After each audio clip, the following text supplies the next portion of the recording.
Hello ಸ್ನೇಹಿತರೆ, ನಮಸ್ಕಾರ. ಸ್ಪರ್ಧಾ ತೇಜ ಧಾರವಾಡ ಯೂಟ್ಯೂಬ್ ಚಾನಲ್ಗೆ ಎಲ್ರಿಗೂ ಸ್ವಾಗತ. ನಾನು ನಿಮ್ಮ ರಮೇಶ್ ಶಮುವಿ. ಇವತ್ತಿನ ಒಂದು ಕ್ಲಾಸಲ್ಲಿ ನಾವು ಅಗ್ನಿಪಥ್ ಸ್ಕೀಮ್ ಬಗ್ಗೆ ನೋಡ್ತಾ ಹೋಗೋಣ. ನಿಮಗೆಲ್ಲ ಗೊತ್ತಿರುವ ಹಾಗೆ ಗೌರ್ಮೆಂಟ್ ಆಫ್ ಇಂಡಿಯಾ ಇತ್ತೀಚೆಗೆ ಇಂಟ್ರೊಡ್ಯೂಸ್ ಮಾಡಿರ್ತಕ್ಕಂಥ ಒಂದು ಯೋಜನೆ ಆಗಿರುತ್ತೆ ಇದು. ಅಗ್ನಿಪಥ್ ಯೋಜನೆ ಅನ್ನುವುದೇನು, ಆ ಒಂದು ಯೋಜನೆ ಒಳಗೊಂಡಿರ್ತಕ್ಕಂಥ ಅಂಶಗಳೇನು, ಈ ಒಂದು ಅಗ್ನಿಪಥ್ ಯೋಜನೆಯ ವಿರುದ್ಧವಾಗಿ ಈ ಒಂದು ಆಸ್ಪಿರೆಂಟ್ಸ್ ಏನಿದ್ದಾರೆ ಆ ಒಂದು ಅಗ್ನಿಪಥ್ ಯೋಜನೆಯಲ್ಲಿ ಆರ್ಮಿಗೆ ನೇಮಕವಾಗಬೇಕಾಗಿರ್ತಕ್ಕಂಥ ಒಂದು ಸ್ಪರ್ಧಾಕಾಂಕ್ಷಿಗಳೇನಿದ್ದಾರೆ ಆ ಒಂದು ಯೋಜನೆಯನ್ನ ವಿರೋಧ ಮಾಡ್ತಾ ಇದ್ದಾರೆ. ಆ ಒಂದು ಯೋಜನೆಯ ವಿರುದ್ಧ ಆಕ್ರೋಶವನ್ನು ವ್ಯಕ್ತಪಡಿಸ್ತಾ ಇದ್ದಾರೆ. ಹಾಗಾದ್ರೆ ಆ ಒಂದು ಯೋಜನೆ ಒಳಗೊಂಡಿರ್ತಕ್ಕಂಥ ಅಂಶಗಳಾದ್ರೆ ಏನು, ಅದರಲ್ಲಿ ಇರ್ತಕ್ಕಂಥ ನೆಗೆಟಿವ್ ಅಂಡ್ ಪಾಸಿಟಿವ್ ಆಸ್ಪೆಕ್ಟ್ ಏನಿದೆ, ಏನೆಲ್ಲ ಡ್ರಾಬ್ಯಾಕ್ಸ್ ಇದೆ, ಈ ತರ ಒಂದು ಯೋಜನೆಯನ್ನ ಭಾರತ ಮಾತ್ರ ಇಂಟ್ರೊಡ್ಯೂಸ್ ಮಾಡಿದೆಯಾ ಅಥವಾ ಇದಕ್ಕೆ ಮುಂಚಿತವಾಗಿ ಬೇರೆ ಯಾವ್ದಾದ್ರು ರಾಷ್ಟ್ರಗಳಲ್ಲಿ ಈ ರೀತಿಯಾಗಿರ್ತಕ್ಕಂಥ ಒಂದು ಯೋಜನೆಗಳನ್ನ ಅಳವಡಿಸಿಕೊಂಡಿತ್ತ ಅನ್ನೋದನ್ನ ಇವತ್ತಿನ ಒಂದು ಕ್ಲಾಸ್ ಅಲ್ಲಿ ನಾವು ಡಿಸ್ಕಸ್ ಮಾಡ್ತಾ ಹೋಗೋಣ. ಬನ್ನಿ ಹಾಗಾದ್ರೆ ಅದಕ್ಕೆ ಮುಂಚಿತವಾಗಿ India as the second most number of active military personal, ಅಂದ್ರೆ ಇಡೀ ವಿಶ್ವದಲ್ಲಿ ಕ್ರಿಯಾಶೀಲ ಮಿಲಿಟರಿ ಪಡೆಗಳನ್ನ ಹೊಂದಿರುವಂತ ರಾಷ್ಟ್ರಗಳಲ್ಲಿ ಭಾರತ ಎರಡನೆಯ ಒಂದು ಸ್ಥಾನವನ್ನು ಪಡಿತಾ ಹೋಗುತ್ತೆ. ನೋಡಿ, ಮೊದಲನೆಯ ಸ್ಥಾನದಲ್ಲಿ ಚೀನಾ ಇದ್ರೆ ಎರಡನೇ ಸ್ಥಾನ second most number of active military personals ಅನ್ನ ಹೊಂದಿರತಕ್ಕಂಥ ರಾಷ್ಟ್ರ ಯಾವ್ದಪ್ಪ ಅಂತಂದ್ರೆ ಅದು ಭಾರತ. ಮೂರನೇ ಸ್ಥಾನದಲ್ಲಿ ಯುನೈಟೆಡ್ ಸ್ಟೇಟ್ ಬರುತ್ತೆ, ಪಾಕಿಸ್ತಾನ ಆರನೇ ಸ್ಥಾನದಲ್ಲಿ ಬರುತ್ತೆ. ಸೊ ಈ ಒಂದು ಅಗ್ನಿಪಥ್ ಅನ್ನುವಂತ ಒಂದು ಕಾನ್ಸೆಪ್ಟ್ ಅನ್ನ ಮೊಟ್ಟ ಮೊದಲ ಬಾರಿಗೆ ಇಂಟ್ರೊಡ್ಯೂಸ್ ಮಾಡಿರುವಂತದ್ದು 2020ರಲ್ಲಿ. It's a brain child of Bipin Rawat. ಅಂದ್ರೆ ಬಿಪಿನ್ ರಾವತ್ ಅವ್ರ ಏನಿದ್ರೆ ಆ ಒಂದು ಬಿಪಿನ್ ರಾವತ್ ಅವರ ಒಂದು ಆಲೋಚನೆಯ ಕೂಸಾಗಿರುತ್ತೆ. ಈ ಬಿಪಿನ್ ರಾವತ್ ಅವರು ಇತ್ತೀಚೆಗೆ ಹೆಲಿಕಾಪ್ಟರ್ ಕ್ರಾಸ್ ಅಲ್ಲಿ ಡಿಸೆಂಬರ್ 2020 ಹಾಕ್ತಾರೆ. ಇವರು the first chief of defence staff of the Indian armed force ಆಗಿ ತಮ್ಮ ಒಂದು ಸೇವೆಯನ್ನ ಸಲ್ಲಿಸ್ತಾರೆ ಅನ್ನುವಂಥದ್ದು ನಾವಿಲ್ಲಿ ನೋಡ್ತಾ ಬರ್ತೀವಿ. ಹಾಗಾದ್ರೆ ಈ ಒಂದು ಅಗ್ನಿಪಥ್ ಯೋಜನೆ ಅನ್ನುವಂಥದ್ದು ಏನು, what is the Agnipath scheme, ಆ ಒಂದು ಯೋಜನೆಯಲ್ಲಿ ಯಾವ ರೀತಿಯಾಗಿರ್ತಕ್ಕಂಥ ಪ್ರೋಸೆಸ್ ಅನ್ನ government of India follow up ಮಾಡುತ್ತೆ, ಅದು ಏನೆಲ್ಲ ಒಂದು ಅಂಶಗಳನ್ನ ಹೊಂದಿದೆ ಅನ್ನುವಂಥದ್ದನ್ನು ನಾವಿಲ್ಲಿ ನೋಡ್ತಾ ಬಂದಾಗ ನೋಡಿ, ಈ ಒಂದು ಅಗ್ನಿಪಥ್ ಯೋಜನೆ ಅನ್ನುವಂಥದ್ದು ಕೇಂದ್ರ ಸರ್ಕಾರ ಇಂಟ್ರೊಡ್ಯೂಸ್ ಮಾಡಿರ್ತಕ್ಕಂಥ ಒಂದು ಹೊಸ ಯೋಜನೆ. ಈ ಒಂದು ಯೋಜನೆಯಲ್ಲಿ ಪ್ರತಿ ವರ್ಷ 46,000ದಿಂದ 50,000 ಅಭ್ಯರ್ಥಿಗಳನ್ನ ರಿಕ್ರೂಟ್ಮೆಂಟ್ ಮಾಡೋದರ ಮುಖಾಂತರ ಈ ಒಂದು ಆರ್ಮಿ ಪಡೆಗಳಿಗೆ ನೇಮಕ ಮಾಡಿಕೊಳ್ಳಲಾಗುತ್ತೆ. ಎಷ್ಟು? 4 ವರ್ಷದ ಕಾಲಾವಧಿಗೆ 17.5ರಿಂದ 21 ವರ್ಷದ ಒಂದು ವಯೋಮಿತಿಯನ್ನು ಹೊಂದಿರತಕ್ಕಂಥ ಯುವಕರು ಏನಿದ್ದಾರೆ ಆ ಒಂದು ಎಲ್ಲಾ ಯುವಕರು ಈ ಒಂದು ಅಗ್ನಿಪಥ್ ಯೋಜನೆಯಡಿಯಲ್ಲಿ ಆ ಒಂದು ಹುದ್ದೆಗಳಿಗೆ ಅಪ್ಲಿಕೇಶನ್ ಹಾಕಲು ಅರ್ಹರಾಗಿರ್ತಾರೆ. ಈ ಅಗ್ನಿಪಥ್ ಯೋಜನೆಯಲ್ಲಿ ನೇಮಕ ಮಾಡಿಕೊಂಡಂತ ಅಭ್ಯರ್ಥಿಗಳನ್ನ ಅಗ್ನಿವೀರರು ಅಂತೇಳಿ ಕರಿತಾ ಹೋಗ್ತೀವಿ. ರಕ್ಷಣಾ ಕ್ಷೇತ್ರ ಏನಿದೆ, ಒಂದು ರಕ್ಷಣಾ ಕ್ಷೇತ್ರಕ್ಕೆ ಸಂಬಂಧಪಟ್ಟ ಹಾಗೆ ನಾವು 3 ರೀತಿಯಾಗಿರ್ತಕ್ಕಂಥ ಪಡೆಗಳನ್ನ ಹೊಂದಿದೆ. ಯಾವುದು? ಗೌರ್ಮೆಂಟ್ ಆಫ್ ಇಂಡಿಯಾ 3 ರೀತಿಯಾಗಿರ್ತಕ್ಕಂಥ ರಕ್ಷಣಾ ಪಡೆಗಳನ್ನ ಹೊಂದಿದೆ. ಆ 3 ರೀತಿಯಾಗಿರ್ತಕ್ಕಂಥ ರಕ್ಷಣಾ ಪಡೆಗಳಲ್ಲಿ ಈ ಒಂದು ಅಗ್ನಿವೀರರನ್ನ ಅಲ್ಲಿ ನೇಮಕ ಮಾಡ್ಕೊಳ್ಳಲಾಗುತ್ತೆ. ಇದು ಆಫೀಸಿಯಲ್ ಲೆವೆಲ್ಗಿಂತ ಕೆಳಮಟ್ಟದಲ್ಲಿರ್ತಕ್ಕಂಥ ಹುದ್ದೆಯಾಗಿರುತ್ತೆ. ಅಂದ್ರೆ ಜವಾನರ ಒಂದು ಹುದ್ದೆಯಾಗಿರುತ್ತೆ, ಅವರನ್ನ ಅಗ್ನಿವೀರರ ಅಂತೇಳಿ ಕರಿತೀವಿ. ಅದು ಆರ್ಮಿಯಲ್ಲಿ ಆಗಿರ್ಬೋದು, ನೇವಿಯಲ್ಲಿ ಆಗಿರ್ಬೋದು ಮತ್ತು ಇಂಡಿಯನ್ ಏರ್ ಫೋರ್ಸ್ ಅಲ್ಲಿ ಅವರನ್ನ ಹೈರ್ ಮಾಡ್ಕೊಳ್ತಾ ಹೋಗುತ್ತೆ. ಹಾಗಾದ್ರೆ ಈ ಒಂದು ಅಗ್ನಿವೀರರೇನು ಈ ಒಂದು ರಿಕ್ರೂಟ್ಮೆಂಟ್ ಮುಖಾಂತರ ಆಯ್ಕೆ ಆಗ್ತಾರಲ್ಲ, ಅದೊಂದು ಪರ್ಮನೆಂಟ್ ಆರ್ಮ್ಡ್ ಫೋರ್ಸ್ ಅಥವಾ ಅಲ್ಲ ಅನ್ನೋದನ್ನ ನಾವಿಲ್ಲಿ ನೋಡ್ತಾ ಬಂದಾಗ ಇದು ನಿಜವಾಗ್ಲೂ ಈ ಒಂದು ಪರ್ಮನೆಂಟ್ ಆರ್ಮ್ಡ್ ಫೋರ್ಸ್ ಅಲ್ಲ. ಜಸ್ಟ್ 4 ಇಯರ್ ಒಂದು ಕಾಲಾವಧಿ ಏನಿದೆ, 4 ಇಯರ್ಸ್ ಕಾಲಾವಧಿಗೋಸ್ಕರ ಇವರನ್ನ ನೇಮಕ ಮಾಡಿಕೊಳ್ಳಲಾಗುತ್ತೆ. 4 ವರ್ಷ ಸೇವೆ ಸಲ್ಲಿಸಿದ ನಂತರ ಅವರು ಆ ಒಂದು ಹುದ್ದೆಯಿಂದ ಹೊರಬರ್ಬೇಕಾಗುತ್ತೆ. ಈ ಪ್ರತಿ ವರ್ಷ ಈ ಒಂದು ಅಗ್ನಿಪಥ್ ಸ್ಕೀಮ್ ಅಡಿಯಲ್ಲಿ ನೇಮಕಗೊಂಡಂತ 46,000ದಿಂದ 50,000 ಅಭ್ಯರ್ಥಿಗಳೇನಿದ್ರೆ ಆ ಒಂದು 50,000 ಅಭ್ಯರ್ಥಿಗಳಲ್ಲಿ ಯಾರ ಒಂದು 4 ವರ್ಷದ ಸೇವಾ ಅವಧಿಯಲ್ಲಿ ಒಳ್ಳೆಯ ಒಂದು ಪರ್ಫಾರ್ಮೆನ್ಸ್ ಅನ್ನ ನೀಡ್ತಾರೆ, ಒಳ್ಳೆಯ ಒಂದು ಸೇವೆಯನ್ನ ಸಲ್ಲಿಸ್ತಾರೆ, ಅಂತವರನ್ನ ಗುರುತಿಸಿ ಸುಮಾರು 25% ಅಭ್ಯರ್ಥಿಗಳನ್ನ 15 ವರ್ಷಗಳ ಕಾಲಾವಧಿಗೆ ಅವರನ್ನ ಅದೇ ಒಂದು ಹುದ್ದೆಯಲ್ಲಿ ಮುಂದುವರಿಸಿಕೊಂಡು ಹೋಗಲಾಗುತ್ತೆ. ಅಂದ್ರೆ ಅವರಿಗೆ ಪರ್ಮನೆಂಟ್ ಪೋಸ್ಟ್ ಅನ್ನ ನೀಡಲಾಗುತ್ತೆ. ರಿಮೈನಿಂಗ್ 75% ಅಭ್ಯರ್ಥಿಗಳೇನಿದ್ದಾರೆ ಅವರು 4 ವರ್ಷ ಸೇವೆ ಸಲ್ಲಿಸಿದ ನಂತರ ಆ ಒಂದು ಹುದ್ದೆಯಿಂದ ಅವರು ಹೊರಬರ್ಬೇಕಾಗುತ್ತೆ. ಆ ಹುದ್ದೆಯಿಂದ ಹೊರಬಂದ ನಂತರ ಅವರಿಗೆ ಯಾವುದೇ ರೀತಿಯಾಗಿರತಕ್ಕಂಥ ಪೆನ್ಷನ್ ಅನ್ನುವಂಥದ್ದು ಲಭ್ಯವಿರುವುದಿಲ್ಲ. ಹಾಗಾದ್ರೆ ಈ ಒಂದು ಅಗ್ನಿಪಥ್ ಯೋಜನೆಯ ಒಂದು ಮುಖ್ಯ ಏಮ್ ಏನಿದೆ, ಆ ಒಂದು ಏನಿದೆ ಅನ್ನೋದನ್ನ ನಾವಿಲ್ಲಿ ನೋಡ್ತಾ ಹೋಗೋದಾದ್ರೆ ನೋಡಿ, ಈ ಒಂದು ಮಿಲಿಟರಿ ಪಡೆಯನ್ನ ತುಂಬಾ ಯಂಗರ್ ಜನರೇಷನ್ ಇಂದ ಕೂಡಿರ್ತಕ್ಕಂಥ ಒಂದು ಪಡೆಯನ್ನಾಗಿ ಮಾಡ್ಬೇಕನ್ನುವಂಥದ್ದು ಗೌರ್ಮೆಂಟ್ ಆಫ್ ಇಂಡಿಯಾ ಒಂದು ಆಶಯವಾಗಿರುತ್ತೆ. ಇಲ್ಲಿ ಅತಿ ಹೆಚ್ಚಿನ ಪ್ರಮಾಣದಲ್ಲಿ ಯುವಕರನ್ನ ನೇಮಕ ಮಾಡಿಕೊಳ್ಳುವುದರ ಮುಖಾಂತರ ನಮ್ಮ ಸೈನ್ಯವನ್ನ, ನಮ್ಮ ಒಂದು ಮಿಲಿಟರಿ ಪಡೆ ಏನಿದೆ ಅದನ್ನ ಬಲಿಷ್ಠಗೊಳಿಸಬಹುದು ಮತ್ತು ಎಫಿಷಿಯಂಟ್ ಆಗಿ ವರ್ಕ್ ಮಾಡಲು ಅದು ಅನುಕೂಲ ಆಗುತ್ತೆ ಅನ್ನುವಂಥದ್ದು ಈ ಒಂದು ಯೋಜನೆಯ ಒಂದು ಉದ್ದೇಶ ಆಗಿದ್ರೆ, ಇನ್ನೊಂದು ಈ ಒಂದು ಈಗಾಗಲೇ ನಾವು ಮಿಲಿಟರಿ ಪಡೆಗಳಲ್ಲಿ ಒಂದು ಎವರೇಜ್ ಏಜ್ ಅನ್ನ 32 ಆಗಿ ನಾವು ಕನ್ಸಿಡರ್ ಮಾಡ್ತಾ ಇದ್ವಿ. ಆ ಒಂದು 32 ಇಂದ ಆ ಒಂದು ಏಜ್ ಅನ್ನ 26ಗೆ ಇಳಿಕೆ ಮಾಡಬೇಕು. ಇನ್ನು ಆ ಒಂದು ಹುದ್ದೆಯಲ್ಲಿ ನೇಮಕವಾಗ್ತಕ್ಕಂತ ಯುವಕರ ಒಂದು ಸಂಖ್ಯೆಯನ್ನ ಹೆಚ್ಚಳ ಮಾಡ್ಬೇಕು ಅನ್ನುವಂಥದ್ದು ಈ ಒಂದು ಯೋಜನೆಯ ಉದ್ದೇಶವಾಗಿರುತ್ತೆ. ಅದರ ಜೊತೆಗೆ ಈ ಒಂದು ಪೆನ್ಷನ್ ಅನ್ನುವಂಥದ್ದು ಏನಿದೆ, ಒಂದು ಪೆನ್ಷನ್ ಬರ್ಡನ್ ಏನಿದೆ, ಈ ಒಂದು ಗವರ್ಮೆಂಟ್ ಆಫ್ ಇಂಡಿಯಾ ಪ್ರತಿ ವರ್ಷ ಈ ಒಂದು ಬಡ್ಜೆಟ್ ಅನ್ನ ಬಿಡುಗಡೆ ಮಾಡಿದಂತ ಸಂದರ್ಭದಲ್ಲಿ ಸುಮಾರು 5 ಲಕ್ಷ ಕೋಟಿ 5 lakh crore ಹಣವನ್ನ ನಾವು ಡಿಫೆನ್ಸ್ ಗಾಗಿ ಮೀಸಲಿಡ್ತಾ ಹೋಗ್ತೀವಿ. ಯಾವುದು ಗವರ್ಮೆಂಟ್ ಆಫ್ ಇಂಡಿಯಾ ಸುಮಾರು ಒಂದು ಬಡ್ಜೆಟ್ ಅಲ್ಲಿ ಸುಮಾರು 5 ಲಕ್ಷ ಕೋಟಿಯನ್ನ ಈ ಒಂದು ಡಿಫೆನ್ಸ್ ಗೋಸ್ಕರ ರಿಸರ್ವ್ಡ್ ಆಗಿ ಇಡ್ತಾ ಹೋಗುತ್ತೆ. ಅದರಲ್ಲಿ 1.5 lakh crore ಏನಿದೆ, ಇದು ಕೇವಲ ಪೆನ್ಷನ್ ಗಾಗಿ ಖರ್ಚು ಮಾಡಲಾಗುತ್ತೆ. ಸೊ ಹಾಗಾಗಿ ಈ ರೀತಿಯಾಗಿರ್ತಕ್ಕಂಥ ಈ ಒಂದು ಪೆನ್ಷನ್ ಮೇಲೆ ಇನ್ವೆಸ್ಟ್ ಮಾಡ್ತಕ್ಕಂಥ ಹಣದ ಪ್ರಮಾಣವನ್ನ ಕಡಿಮೆ ಮಾಡಿ ಆ ಒಂದು ಹಣವನ್ನ ಬೇರೆ ಈ ತರ ಒಂದು ಚಟುವಟಿಕೆಗಳಿಗೆ ಬಳಸಿಕೊಳ್ಳುವುದರ ಮುಖಾಂತರ ನಮ್ಮ ಒಂದು ಡಿಫೆನ್ಸ್ ಸೆಕ್ಟರ್ ನ ಇನ್ನು ಬಲಿಷ್ಠಗೊಳಿಸಬಹುದು ಅನ್ನುವಂಥದ್ದು ಈ ಒಂದು ಯೋಜನೆಯ ಉದ್ದೇಶವಾಗಿರುತ್ತೆ. ಹಾಗಾದ್ರೆ ರೀಸನ್ ಫಾರ್ ಪ್ರೊಟೆಸ್ಟ್ ಅಂದ್ರೆ ಈ ಒಂದು ಹೋರಾಟಗಳು ಏನಕ್ಕೆ ನಡೀತಾ ಇದೆ, ಈ ಒಂದು ಯೋಜನೆಯ ವಿರುದ್ಧವಾಗಿ ಈ ಒಂದು ಸ್ಪರ್ಧಾಕಾಂಕ್ಷಿಗಳು ಏನಕ್ಕೆ ಒಂದು ಆಕ್ರೋಶವನ್ನು ವ್ಯಕ್ತಪಡಿಸ್ತಾ ಇದ್ದಾರೆ ಅನ್ನೋದನ್ನ ನಾವು ಇಲ್ಲಿ ನೋಡ್ತಾ ಬಂದಾಗ, ಮುಖ್ಯವಾಗಿ ಇಲ್ಲಿ ನಾವು 2 ರೀಸನ್ಸ್ ಅನ್ನ ನಾವು ನೋಡ್ತೀವಿ. ಜಾಬ್ ಸೆಕ್ಯೂರಿಟಿ, ನಾವು ಆಗ್ಲೇ ಹೇಳಿದಾಗೆ ಇದರ ಒಂದು ರಿಕ್ರೂಟ್ಮೆಂಟ್ ಪ್ರೋಸೆಸ್ ಅನ್ನ ನೋಡ್ತಾ ಬಂದಾಗ ಇಲ್ಲಿ 17.5 ಅಂದ್ರೆ 17.5 ವರ್ಷದಿಂದ 21 ವರ್ಷ ವಯೋಮಿತಿಯನ್ನು ಹೊಂದಿರತಕ್ಕಂತ ಯುವಕರನ್ನ ಈ ಒಂದು ಯೋಜನೆ ಅಡಿಯಲ್ಲಿ ಈ ಒಂದು ಹುದ್ದೆಗಳಿಗೆ ನೇಮಕ ಮಾಡಿಕೊಳ್ಳಲಾಗುತ್ತೆ.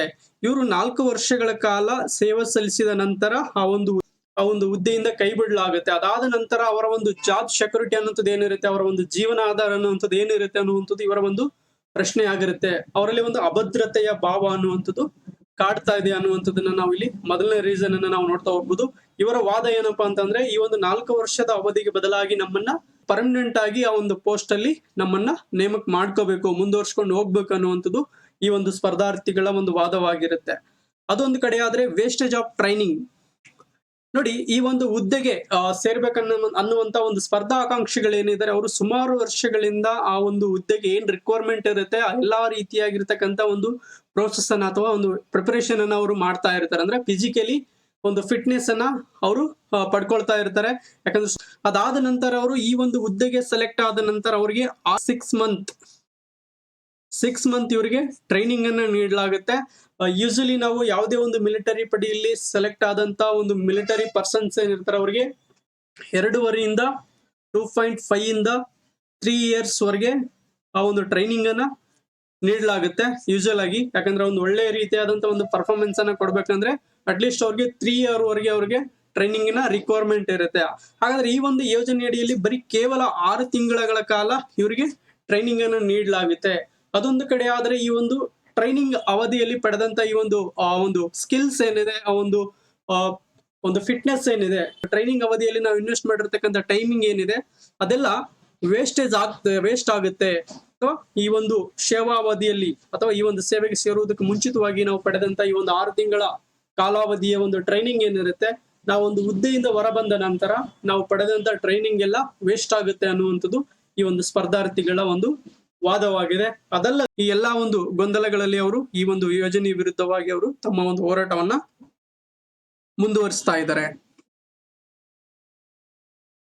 Why this scheme is introduced ಅಂದ್ರೆ ಈ ಒಂದು ಯೋಜನೆಯನ್ನ ಇಂಟ್ರೊಡ್ಯೂಸ್ ಮಾಡಿರ್ತಕ್ಕಂಥ ರೀಸನ್ ಏನು, ಕಾರಣ ಏನಪ್ಪಾ ಅಂತಂದ್ರೆ ಇನ್ಕ್ರೀಸ್ ಇನ್ ಜಾಬ್ ಅಪರ್ಚುನಿಟೀಸ್. ನೋಡಿ, ಇಲ್ಲಿ ಈ ಒಂದು ಅಗ್ನಿಪಥ್ ಯೋಜನೆ ಅಡಿಯಲ್ಲಿ ಪ್ರತಿ ವರ್ಷ ಸುಮಾರು 50,000 ಅಭ್ಯರ್ಥಿಗಳನ್ನ ಹೈರ್ ಮಾಡಿಕೊಳ್ಳಲಾಗುತ್ತೆ. ಎಷ್ಟು? 4 ವರ್ಷಗಳ ಕಾಲಾವಧಿಗೆ.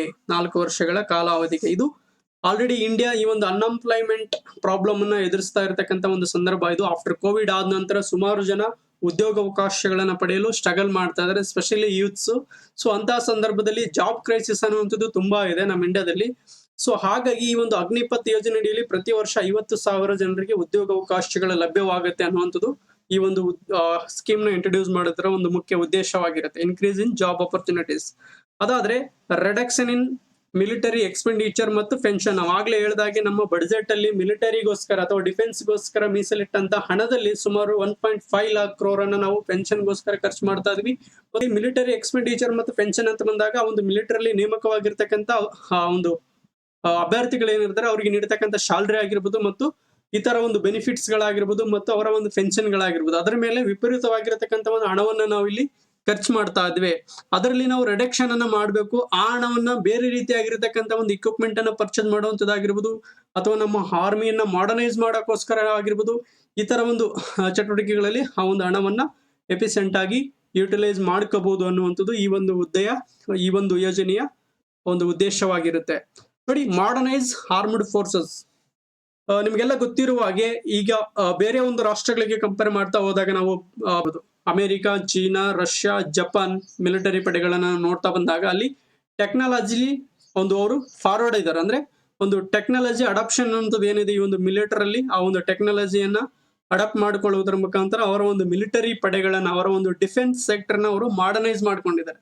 ಸೊ ಆ ರೀತಿಯಲ್ಲಿ ನಾವು ಇಂಡಿಯನ್ ಡಿಫೆನ್ಸ್ ಸೆಕ್ಟರ್ ನ ನಾವು ತುಂಬಾ ಮಾಡರ್ನೈಸ್ ಮಾಡ್ಬೇಕಂದ್ರೆ ಇಲ್ಲಿ ಯೂತ್ಸ್ ಅನ್ನ ಏರ್ ಮಾಡ್ಕೊಳ್ಳೋದ್ರಿಂದ ಯಾವ ರೀತಿಯಾಗಿರ್ತಕ್ಕಂಥ ಒಂದು ಅಡ್ವಾಂಟೇಜಸ್ ಇದೆಯಪ್ಪ ಅಂತಂದ್ರೆ, ಈಗ ಆಲ್ರೆಡಿ ಇಂಡಿಯಾದಲ್ಲಿ ಇರ್ತಕ್ಕಂಥ ಯಂಗರ್ ಜನರೇಷನ್ ಅಲ್ಲಿ ಅವರಿಗೆ ಒಂದು ಟೆಕ್ನಿಕಲ್ ನಾಲೆಜ್ ಅನ್ನುವಂಥದ್ದು ಇರುತ್ತೆ. ಸೊ ಹಾಗಾಗಿ ಆ ಒಂದು ಟೆಕ್ನಿಕಲ್ ಟ್ರೈನಿಂಗ್ ಅನ್ನ ಅವರಿಗೆ ನೀಡುವುದರ ಮುಖಾಂತರ ಆ ಒಂದು ಡಿಫೆನ್ಸ್ ಸೆಕ್ಟರ್ ಅಲ್ಲಿ ಆ ಒಂದು ಮಾಡರ್ನೈಸ್ಡ್ ವೇ ಇಲ್ಲಿ ಒಂದು ಆರ್ಮಡ್ ಫೋರ್ಸ್ ಅನ್ನ ನಾವು ಸಿದ್ಧಪಡಿಸಬಹುದು ಅನ್ನುವಂಥದ್ದು ಈ ಒಂದು ಯೋಜನೆಯ ಒಂದು ಉದ್ದೇಶವಾಗಿರುತ್ತೆ. ಅದಲ್ಲದೆ what about people not selected after 4 years? ಅಂದ್ರೆ ಈ ಒಂದು 4 ವರ್ಷಗಳ ಕಾಲ ಸೇವೆ ಸಲ್ಲಿಸಿದ ನಂತರ, ಈ ಒಂದು 4 ವರ್ಷ ಸೇವೆ ಸಲ್ಲಿಸಿ ಆ ಹುದ್ದೆಯಿಂದ ಹೊರಗೆ ಬಂದ ನಂತರ ಬೇರೆ ಅವಕಾಶಗಳೇನಿದೆ ಅವರು ಜೀವನ ಮಾಡಕ್ಕೆ ಅನ್ನುವುದನ್ನ ನಾವಿಲ್ಲಿ ನೋಡ್ತಾ ಹೋದಾಗ ಗೌರ್ಮೆಂಟ್ ಆಫ್ ಇಂಡಿಯಾ ಕೆಲವೊಂದು ಅಶ್ಯೂರೆನ್ಸ್ ಗಳನ್ನ ಕೊಡ್ತಾ ಇದೆ. ಇಲ್ಲಿ ಅಗ್ನಿಪಥ್ ಯೋಜನೆಯಲ್ಲಿ ಅಗ್ನಿವೀರರಾಗಿ 4 ವರ್ಷಗಳ ಕಾಲ ಸೇವೆಯನ್ನು ಸಲ್ಲಿಸ್ತಾರೋ ಆ ಒಂದು ಸೇವೆಯಿಂದ ಹೊರಬಂದ ನಂತರ ಅವರು ಏನಾದರೂ ಬೇರೆ ಒಂದು ಕಾರ್ಯಚಟುವಟಿಕೆಗಳಲ್ಲಿ ತೊಡಗ್ತೀವಿ ಅಥವಾ ಯಾವ್ದಾದ್ರು ಒಂದು ಬಿಸ್ನೆಸ್ ಗಳನ್ನ ಮಾಡ್ತೀವಿ ಅನ್ನುವುದಾದರೆ ಅವರಿಗೆ ಈ ಬ್ಯಾಂಕ್ಗಳಲ್ಲಿ ಈಸಿಯಾಗಿ ಲೋನ್ಗಳ ಒಂದು ಅವೈಲಬಿಲಿಟಿ ಅನ್ನುವಂಥದ್ದು ಇರುತ್ತೆ ಅನ್ನುವಂಥದ್ದು ಪ್ರಿಫರೆನ್ಸಸ್ ನ ಕೊಡ್ತಾ ಹೋಗುತ್ತೆ. ಗೌರ್ಮೆಂಟ್ ಆಫ್ ಇಂಡಿಯಾ ಈ ಒಂದು ಹುದ್ದೆಯಲ್ಲಿ ಸೇವೆ ಸಲ್ಲಿಸಿದಂತ ಅಗ್ನಿವೀರರಿಗೆ ಒಂದು ಸರ್ಟಿಫಿಕೇಟ್ ಅನ್ನ ಕೊಡುತ್ತೆ. ಆ ಒಂದು ಆಧಾರದ ಮೇಲೆ ಅವರು ಬ್ಯಾಂಕ್ಗಳಲ್ಲಿ ಲೋನ್ಗೆ ಅಪ್ರೋಚ್ ಮಾಡಿದಾಗ ಅವರಿಗೆ ಈಸಿಯಾಗಿ ಲೋನ್ಗಳು ಲಭ್ಯವಾಗ್ತವೆ ಅನ್ನುವಂಥದ್ದು. ಇನ್ನೊಂದು 10% ರಿಸರ್ವೇಶನ್ ಫಾರ್ CAPF ಮತ್ತು ಅಸ್ಸಾಂ ರೈಫಲ್. CAPF ಅಂದ್ರೆ ಸೆಂಟ್ರಲ್ ಆರ್ಮ್ಡ್ ಪೊಲೀಸ್ ಫೋರ್ಸ್ ಅಂತ ಏನ್ ಕರಿತೀವಿ ಮತ್ತು ಅಸ್ಸಾಂ ರೈಫಲ್ಸ್ ಅಂತ ಏನ್ ಕರಿತೀವಿ. ಈ ಒಂದು ಹುದ್ದೆಗಳಿಗೆ ಸೇರ್ಬೇಕಾದಂತ ಸಂದರ್ಭದಲ್ಲಿ ಇವರಿಗೆ 10% ರಿಸರ್ವೇಶನ್ ಅನ್ನುವಂಥದ್ದು ನೀಡ್ತಾ ಹೋಗ್ತಾರೆ. ಈ ಒಂದು 10% ರಿಸರ್ವೇಶನ್ ಇಟ್ಕೊಂಡು ಇವರು ಈಸಿಯಾಗಿ ಈ ತರ ಒಂದು ಹುದ್ದೆಗಳಲ್ಲಿ ಇವರು ತಮ್ಮ ಒಂದು ಜೀವನವನ್ನ ರೂಪಿಸ್ಕೊಳ್ಬಹುದು ಅನ್ನುವಂಥದ್ದು ಗೌರ್ಮೆಂಟ್ ಆಫ್ ಇಂಡಿಯಾ ನೀಡ್ತಕ್ಕಂಥ ಕೆಲವು ಅಶ್ಯೂರೆನ್ಸ್ ಗಳಾಗಿದೆ. ಅದಲ್ಲದೆ ಈ ಒಂದು ಹುದ್ದೆಗೆ ಸೇರ್ಬೇಕಾದ್ರೆ ಏನೆಲ್ಲ ಒಂದು ಹುದ್ದೆಯ ಸೆಲೆಕ್ಷನ್ ಪ್ರೋಸೆಸ್ ಏನಿದೆ, ಏನೆಲ್ಲ ಎನ್ರೋಲ್ಮೆಂಟ್ ಕ್ರೈಟೇರಿಯಾ ಇದೆ ಅನ್ನೋದನ್ನ ನಾವು ನೋಡೋದಾದ್ರೆ, ನೋಡಿ ಇದನ್ನ ಪ್ರತಿ ವರ್ಷ ರಿಕ್ರೂಟ್ಮೆಂಟ್ ಮಾಡಲಾಗುತ್ತೆ. ಸುಮಾರು 50,000 ಅಭ್ಯರ್ಥಿಗಳನ್ನ ಪ್ರತಿ ವರ್ಷ ನೇಮಕ ಮಾಡಿಕೊಳ್ಳಲಾಗುತ್ತೆ. ಈ ವರ್ಷದಿಂದ ಈ ಒಂದು ಯೋಜನೆಯನ್ನ ಸ್ಟಾರ್ಟ್ ಮಾಡ್ತಾ ಇದ್ರೆ ವಿತಿನ್ 90 days ಅಲ್ಲಿ ಈ ಒಂದು ಯೋಜನೆಯನ್ನ ಸ್ಟಾರ್ಟ್ ಮಾಡ್ಬೇಕು ಅನ್ನುವಂಥದ್ದು ಗೌರ್ಮೆಂಟ್ ಆಫ್ ಇಂಡಿಯಾ ಒಂದು ಗುರಿ ಆಗಿರುತ್ತೆ. ಸೊ ಈ ಒಂದು ರಿಕ್ರೂಟ್ಮೆಂಟ್ ಗೆ ಎಲಿಜಿಬಲ್ ಇರ್ತಕ್ಕಂಥ ಅಭ್ಯರ್ಥಿಗಳು ಯಾರಪ್ಪ ಅಂದ್ರೆ 17.5 to 21 year ಒಳಗಡೆ ಯಾರಿದ್ದಾರೆ ಯೂತ್ಸ್, ಆ ಒಂದು ವಯೋಮಾನದ ಒಂದು ಯುವಕರು ಈ ಒಂದು ಹುದ್ದೆಗೆ ಅಪ್ಲಿಕೇಶನ್ ಅನ್ನ ಹಾಕ್ಬೋದಾಗಿದೆ. ಅದಲ್ಲದೆ ಈ ಒಂದು ವರ್ಷಕ್ಕೆ ಅವರು ಈ ಒಂದು ಏಜ್ ಕ್ರೈಟೀರಿಯಾವನ್ನ 23 years ವರೆಗೆ ಇನ್ಕ್ರೀಸ್ ಮಾಡಿದ್ದಾರೆ. ಅಂದ್ರೆ ಈ ಒಂದು ವರ್ಷಕ್ಕೆ 23 ವರ್ಷದ ಒಳಗಡೆ ಯಾರೆಲ್ಲ ಯುವಕರಿದ್ದಾರೆ ಅವರೆಲ್ಲರೂ ಈ ವರ್ಷದ ಒಂದು ಅವಧಿಯಲ್ಲಿ ಈ ಒಂದು ಅಗ್ನಿಪಥ್ ಯೋಜನೆಯಡಿಯಲ್ಲಿ ಅಪ್ಲಿಕೇಶನ್ ಅನ್ನ ಹಾಕ್ಬಹುದು ಮತ್ತು ಆ ಒಂದು ಅಗ್ನಿಪಥ್ ಯೋಜನೆಯಲ್ಲಿ ಅಡಿಯಲ್ಲಿ ಅಗ್ನಿವೀರರಾಗಿ ಸೇವೆಯನ್ನ ಸಲ್ಲಿಸಬಹುದು ಅನ್ನುವಂಥ ಗೌರ್ಮೆಂಟ್ ಆಫ್ ಇಂಡಿಯಾ ಒಂದು ಅವಕಾಶವನ್ನ ನೀಡ್ತಾ ಇದೆ. ಹಾಗಾದ್ರೆ ಈ ಒಂದು ಅಗ್ನಿವೀರರ್ಸ್ ಏನಿದ್ದಾರೆ, ಈ ಒಂದು ಅಗ್ನಿಪಥ್ ಯೋಜನೆಯಡಿಯಲ್ಲಿ ಸೆಲೆಕ್ಟ್ ಆಗಿರತಕ್ಕಂತ ಅಗ್ನಿವೀರರ್ಸ್ ಏನಿದ್ದಾರೆ ಅವರು 4 ವರ್ಷಗಳ ಕಾಲ ಸೇವೆಯನ್ನು ಸಲ್ಲಿಸ್ತಾರೆ. ಆ ಒಂದು 4 ವರ್ಷಗಳ ಅವಧಿಯಲ್ಲಿ ಅವರು ಏನೆಲ್ಲ ಒಂದು ಬೆನಿಫಿಟ್ಸ್ ಅನ್ನ ಪಡಿತಾರೆ ಅನ್ನೋದನ್ನ ನಾವು ಇಲ್ಲಿ ನೋಡ್ತಾ ಹೋದಾಗ, ನೋಡಿ ಬೇಸಿಕ್ ಪೇ ಪರ್ ಮಂತ್ ಅಂದ್ರೆ ಇವರ ಬೇಸಿಕ್ ಪೇಮೆಂಟ್ ಏನಿರುತ್ತೆ ಪರ್ ಮಂತ್ ಸ್ಟಾರ್ಟಿಂಗ್ ಅಂದ್ರೆ ಮೊದಲ ವರ್ಷದಲ್ಲಿ ಇವರು ಪ್ರತಿ ತಿಂಗಳು 30,000 ಸ್ಯಾಲರಿಯನ್ನು ಪಡಿತಾರೆ. ಎರಡನೆಯ ವರ್ಷಕ್ಕೆ ಅದು ಪ್ರತಿ ತಿಂಗಳು 33,000ಕ್ಕೆ ಇನ್ಕ್ರೀಸ್ ಆಗುತ್ತೆ ಮತ್ತು 3ನೇ ವರ್ಷ ಬಂದಾಗ ಅವರ ಒಂದು ಸ್ಯಾಲರಿ ಪ್ರತಿ ತಿಂಗಳು 36,500 ರೂಪಾಯಿಗೆ ಹೆಚ್ಚಳ ಆಗ್ತಾ ಹೋಗುತ್ತೆ ಮತ್ತು ಕೊನೆಯ ವರ್ಷ ಅಥವಾ 4ನೇ ವರ್ಷಕ್ಕೆ ಬಂದಾಗ ಅವರ ಒಂದು ಸ್ಯಾಲರಿ ಎಷ್ಟಿರುತ್ತೆ ತಿಂಗಳಿಗೆ 40,000 ರೂಪಾಯಿಗೆ ಹೆಚ್ಚಳವಾಗಿರುತ್ತೆ. ಅವರು ಪಡಿತಕ್ಕಂತ ಒಂದು ತಿಂಗಳ ಸ್ಯಾಲರಿಯಲ್ಲಿ 70% ಹಣ ಏನಿದೆ ಅಂದ್ರೆ 30,000 ತಿಂಗಳ ಸ್ಯಾಲರಿ ಇದ್ದಾಗ 21,000 rupees ಅವರ ಕೈ ಸೇರುತ್ತೆ. ರಿಮೈನಿಂಗ್ ಅಮೌಂಟ್ ಏನಿದೆ ಅದು ರಿಮೈನಿಂಗ್ 30% ಅಮೌಂಟ್ ಏನಿದೆ ಸೇವಾ ನಿಧಿ ಪ್ಯಾಕೇಜ್ಗೆ ಅವರು ಕಾಂಟ್ರಿಬ್ಯೂಟ್ ಮಾಡ್ಬೇಕಾಗತ್ತೆ. ಯಾವಾಗ? ಪ್ರತಿ ತಿಂಗಳು ಅವರು ಪಡೆದಂತ ಸ್ಯಾಲರಿಯಲ್ಲಿ 30% ಹಣವನ್ನ ಈ ಸೇವಾ ನಿಧಿ ಪ್ಯಾಕೇಜ್ಗೆ ಅವರು ಕಾಂಟ್ರಿಬ್ಯೂಟ್ ಮಾಡ್ಬೇಕಾಗತ್ತೆ. ಇಲ್ಲಿ ನೆಕ್ಸ್ಟ್ ವರ್ಷ ಬಂದಾಗ ಅವರ ಒಂದು ಸ್ಯಾಲರಿಯಲ್ಲಿ ಇನ್ಕ್ರಿಮೆಂಟ್ ಆಗುತ್ತೆ. ಅವಾಗ 23,100 ರೂಪಾಯಿ ಅವರ ಕೈ ಸೇರಿದ್ರೆ 9,900 ರೂಪಾಯಿ ಅವರು ಈ ಒಂದು ಸೇವಾ ನಿಧಿ ಪ್ಯಾಕೇಜ್ ಕಾಂಟ್ರಿಬ್ಯೂಟ್ ಮಾಡಬೇಕಾಗುತ್ತೆ.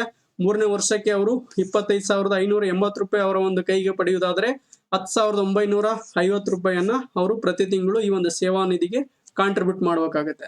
ಮತ್ತು 4ನೇ ವರ್ಷಕ್ಕೆ ಅವರ ಒಂದು ಸ್ಯಾಲರಿ 40,000ಕ್ಕೆ ಇನ್ಕ್ರೀಸ್ ಆಗುತ್ತೆ. ಅದರಲ್ಲಿ 28,000 ಅವರ ಒಂದು ಕೈಗೆ ಬಂದು ಸೇರಿದ್ರೆ ಇನ್ನು 12,000 ರೂಪಾಯಿ ಪ್ರತಿ ತಿಂಗಳು ಅವರು ಸೇವಾ ನಿಧಿ ಪ್ಯಾಕೇಜ್ಗೆ ಅವರು ಪ್ರತಿ ತಿಂಗಳು ಕಾಂಟ್ರಿಬ್ಯೂಟ್ ಮಾಡಬೇಕಾಗುತ್ತೆ. ಇಲ್ಲಿ ಇನ್ನೊಂದನ್ನ ನಾವು ವಿಶೇಷವಾಗಿ ಗಮನಿಸಬೇಕಾಗುತ್ತೆ. ಇಲ್ಲಿ ಪ್ರತಿ ತಿಂಗಳು ಇವ್ರೇನು ಆ ಒಂದು ಸೇವಾ ನಿಧಿಗೆ ಕಾಂಟ್ರಿಬ್ಯೂಟ್ ಮಾಡ್ತಾರಲ್ಲ ಅಷ್ಟೇ ಹಣದ ಪ್ರಮಾಣವನ್ನ ಗವರ್ಮೆಂಟ್ ಆಫ್ ಇಂಡಿಯಾ ಸಹ ಈ ಒಂದು ಸೇವಾ ನಿಧಿಗೆ ಕಾಂಟ್ರಿಬ್ಯೂಟ್ ಮಾಡ್ತಾ ಹೋಗುತ್ತೆ. ಸೊ ಹಾಗಾಗಿ ಇದು 4 ವರ್ಷಗಳ ನಂತರ ಇನ್ಕ್ಲೂಡ್ ಇಂಟ್ರೆಸ್ಟ್ ಎಲ್ಲ ಸೇರಿ ಸೇವಾ ನಿಧಿ ಪ್ಯಾಕೇಜ್ ಇಂದ ಇವರಿಗೆ ಸಿಗ್ತಕ್ಕಂತ ಹಣದ ಪ್ರಮಾಣ ಹತ್ತತ್ರ 12 ಲಕ್ಷ.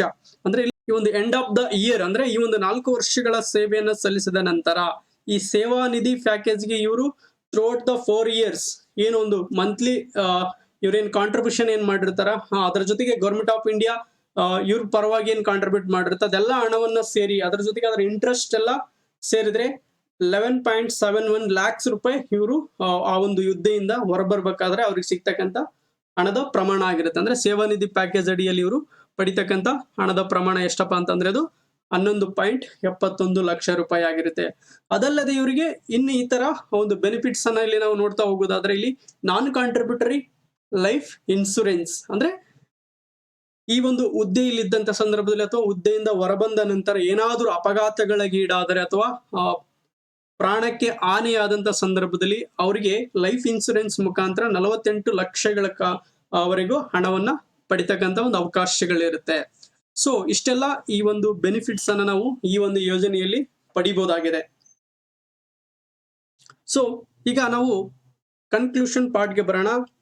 ನೋಡಿ, in this competitive world nobody has the birth right to government employment. ಅಂದ್ರೆ ಈ ಒಂದು ಕಾಂಪಿಟೇಟಿವ್ ಜಗತ್ತಲ್ಲಿ ಈ ಒಂದು ಸ್ಪರ್ಧಾತ್ಮಕ ಜಗತ್ತಲ್ಲಿ ಯಾರು ಈ ಒಂದು ಗವರ್ಮೆಂಟ್ ಹುದ್ದೆಯನ್ನು ಪಡೆಯುವಂಥದ್ದು ಜನ್ಮಸಿದ್ಧ ಹಕ್ಕಾಗಿ ಯಾರು ಹೊಂದಿಲ್ಲ. ಸೊ ಅವರಲ್ಲಿ ಇರ್ತಕ್ಕಂಥ ಸ್ಕಿಲ್ಸ್ ಏನಿದೆ, ಅವರಲ್ಲಿ ಇರ್ತಕ್ಕಂಥ ಟಾಲೆಂಟ್ ಏನಿದೆ, ಅವರಲ್ಲಿ ಇರ್ತಕ್ಕಂಥ ಒಂದು ಕ್ವಾಲಿಫಿಕೇಶನ್ ಏನಿದೆ, ಆ ಒಂದು ಬೇಸಿಸ್ ಮೇಲೆ ಅವರು ಪರ್ಮನೆಂಟ್ ಆಗಿ ಹುದ್ದೆಯನ್ನು ಪಡೆಯುವುದು, ತಮ್ಮ ಒಂದು ಜೀವನವನ್ನ ಸೆಟಲ್ ಮಾಡಿಕೊಳ್ಳುವುದೇ ವಿನಃ ಅದು ಜನ್ಮಸಿದ್ಧ ಹಕ್ಕಲ್ಲ ಅನ್ನುವಂಥದ್ದು ಒಂದಾದರೆ, ಈ ಒಂದು ಆರ್ಮಿ ಹುದ್ದೆ ಅನ್ನುವಂಥದ್ದು ಬರೀ ಆ ಒಂದು ದೇಶದ ಸೇವೆಯನ್ನ ಸಲ್ಲಿಸಕ್ಕೋಸ್ಕರ ಮತ್ತು ಆ ಒಂದು ದೇಶದ ಜನರನ್ನ ಕಾಪಾಡಕ್ಕೋಸ್ಕರ ಇರ್ತಕ್ಕಂಥ ಹುದ್ದೆ.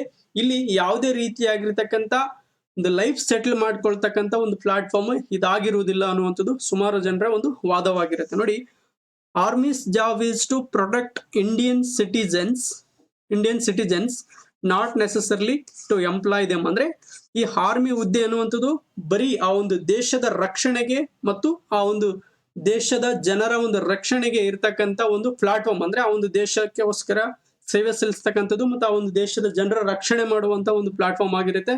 ಇಲ್ಲಿ ಜನರಿಗೆ ಉದ್ಯೋಗ ನೀಡ್ತಕ್ಕಂಥ ಪ್ಲಾಟ್ಫಾರ್ಮ್ ಆಗಿರುವುದಿಲ್ಲ ಅನ್ನುವಂಥದ್ದು ಈ ಹಲವರ ಒಂದು ವಾದವಾಗಿರುತ್ತೆ. ಈ ಒಂದು ಸೆಂಟೆನ್ಸ್ ನ ಮುಖಾಂತರ ನಾನು ಇವತ್ತಿನ ಒಂದು ವಿಡಿಯೋ ಕ್ಲಾಸ್ ಅನ್ನು ಇಲ್ಲಿಗೆ ಮುಗಿಸ್ತಾ ಇದ್ದೀನಿ.